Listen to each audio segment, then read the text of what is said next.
ನಮಸ್ಕಾರ. ನಮ್ಮ ಚಾನಲ್ಗೆ ನಿಮಗೆಲ್ಲರಿಗೂ ಸ್ವಾಗತ. ಕನ್ನಡದ ಜನಪ್ರಿಯ ಯೂಟ್ಯೂಬರ್ ಮಧು ಗೌಡ ಹಾಗೆ ನಿಖಿಲ್ ಗೌಡ ಅವರ ಕಡೆಯಿಂದ ಒಂದು ಸಂಭ್ರಮದ ಸುದ್ದಿ ಹೊರಬಿದ್ದಿದೆ. ಕಳೆದ ಕೆಲವು ದಿನಗಳಿಂದ ಅಭಿಮಾನಿಗಳು ಕೇಳ್ತಾ ಇದ್ದು ಒಂದೇ ಕ್ವಶನ್, ಗುಡ್ ನ್ಯೂಸ್ ಯಾವಾಗ? ನೀವು ಪ್ರೆಗ್ನೆಂಟ್ ಆಗಿದ್ದೀರಲ್ವಾ, ನೀವು ಅದಕ್ಕೆ ನಮಗೆ ಯಾರಿಗೂ ಹೇಳ್ತಲ್ಲ, ಏನಕ್ಕೆ ಈ ಥರ ಮಾಡ್ತಾ ಇದ್ದೀರಾ ಅಂತ ತುಂಬಾ ಕಮೆಂಟ್ ಮಾಡ್ತಾ ಇದ್ರು.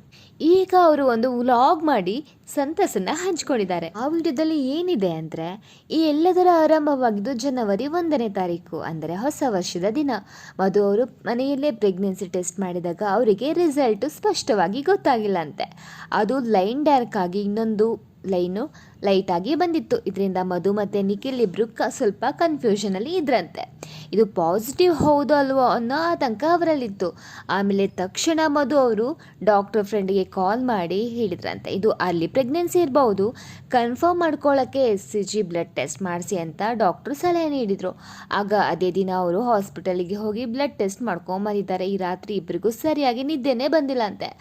ಆಮೇಲೆ ನೆಕ್ಸ್ಟ್ ಡೇ ರಿಪೋರ್ಟ್ ಬಂದಾಗ ಪಾಸಿಟಿವ್ ಅಂತ ಕನ್ಫರ್ಮ್ ಆಗಿದೆ. ಮಧು ಅವರ ಫ್ರೆಂಡ್ ಫೋನ್ ಮಾಡಿ ಈ ವಿಷಯ ತಿಳಿಸಿದಾಗ ಮಧು ಅವರಿಗಂತೂ ತುಂಬ ಖುಷಿ ಆಗಿದೆ.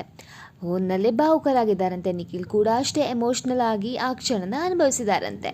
ಮುಂದೆ ಅವರು ಈ ಸುದ್ದಿನ ಅವರ ಕುಟುಂಬದವರಿಗೆ, ಅಂದರೆ ಅಣ್ಣ, ಅಜ್ಜಿ, ಅತ್ತೆ, ಮಾವ ಅವರಿಗೆಲ್ಲ ಸರ್ಪ್ರೈಸ್ ಆಗಿ ತಿಳಿಸಲು ಪ್ಲ್ಯಾನ್ ಮಾಡ್ಕೊಂಡಿದ್ದಾರಂತೆ. ಅವರಿಗೆಲ್ಲ ಕಾಲ್ ಮಾಡಿ ಅವರು ಎಮೋಷ್ನಲ್ ಆಗಿರೋ ವಿಡಿಯೋಗಳನ್ನು ಹಂಚ್ಕೊಂಡಿದ್ದಾರೆ. ಒಂದು ಹೊಸ ಜೀವದ ಆಗಮನ ಸುದ್ದಿ ಕೇಳದೆ ಒಂದು ಸಂಭ್ರಮ ಅಲ್ವಾ? ಮಧು ಮತ್ತು ನಿಖಿಲ್ ದಂಪತಿಗೆ ನಮ್ಮ ಕಡೆಯಿಂದ ತುಂಬು ಹೃದಯದ ಅಭಿನಂದನೆಗಳು. ನೀವು ಮಧು ಅವರ ವ್ಲಾಗ್ ನೋಡಿದ್ದೀರಾ? ನಿಮಗೆ ಹೇಗೆ ಅನಿಸಿತು ಅಂತ ಕಮೆಂಟ್ ಮಾಡಿ ತಿಳಿಸಿ. ಇಂಥ ಮತ್ತಷ್ಟು ಅಪ್ಡೇಟ್ಗಾಗಿ ನಮ್ಮ ಚಾನಲ್ನ ಸಬ್ಸ್ಕ್ರೈಬ್ ಮಾಡ್ಕೊಳ್ಳಿ.